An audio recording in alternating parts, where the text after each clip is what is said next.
I'm going to put a trigger warning on this one for CP. Um, Emails have come to light showing that individuals at the NFL the NFL Saints and the NBA Pelicans in New Orleans had active calls and email communications with church leaders from a church in New Orleans that was involved in a scandal of abuse. Bros before ediphiles. The church was in trouble, and of course, naturally, they reached out to the PR teams and executives over at the two major sports teams in New Orleans because it's all about asses and seats on Sundays, and, one white dude can't let another white dude suffer the consequences of his actions. So instead, these two sports teams leveraged their PR teams to help the Catholic Church figure out how to change the narrative to something more tolerable.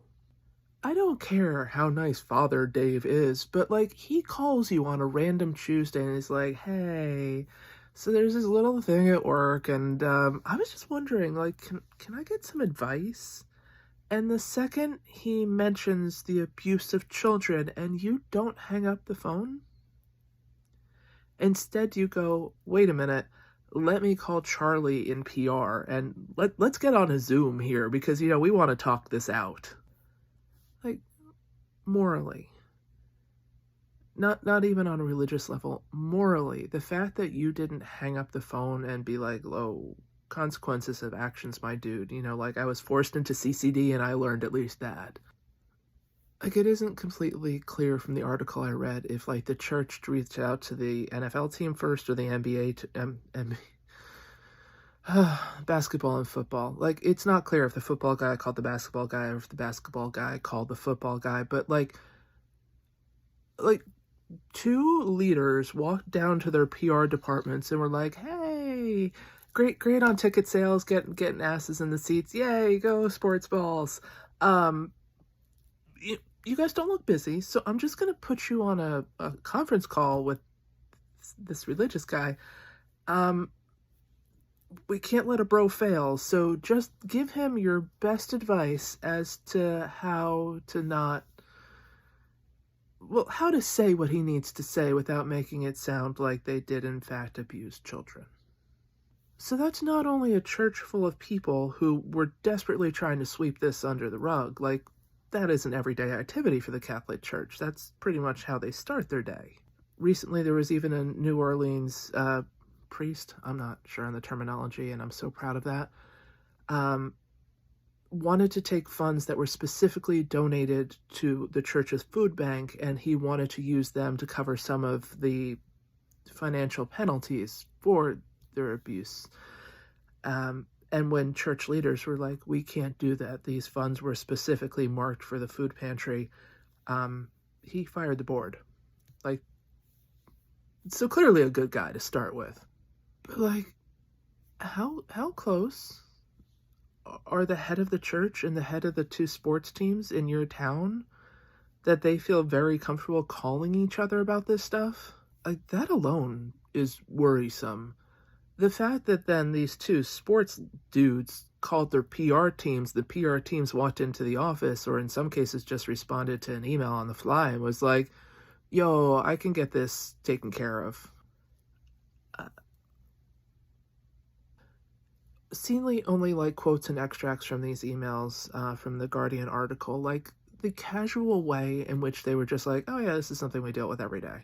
Literally just copy paste an athlete's misbehavior, I was dehydrated message, and pass it on to the church.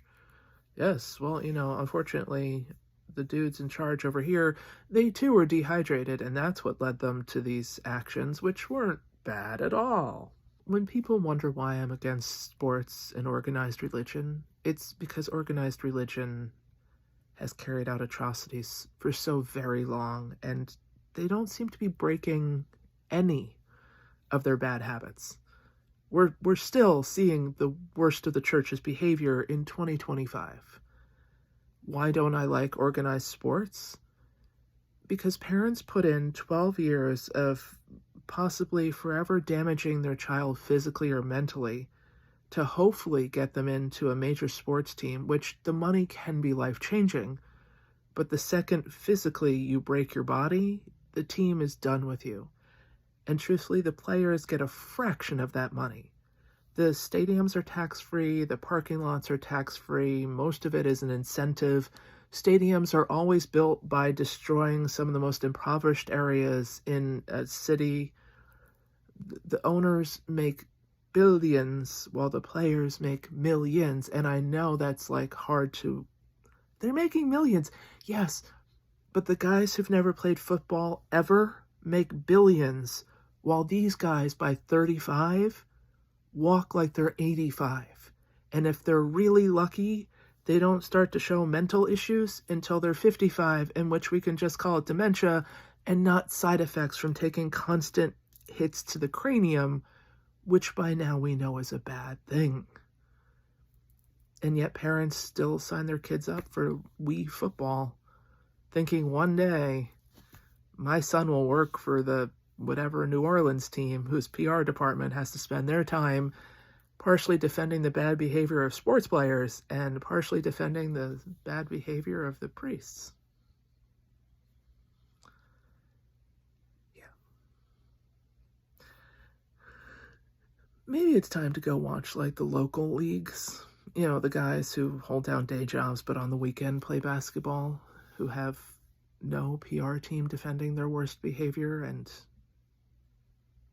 yeah, pay to see them. Pay $95 a ticket to see them, so the money goes to the local whatever. And in all of this, rest assured that neither the NFL, the NBA, or the church have come out and been like, our bad. It's more like, you got a hold of our emails? That's just wrong. White men protecting white men.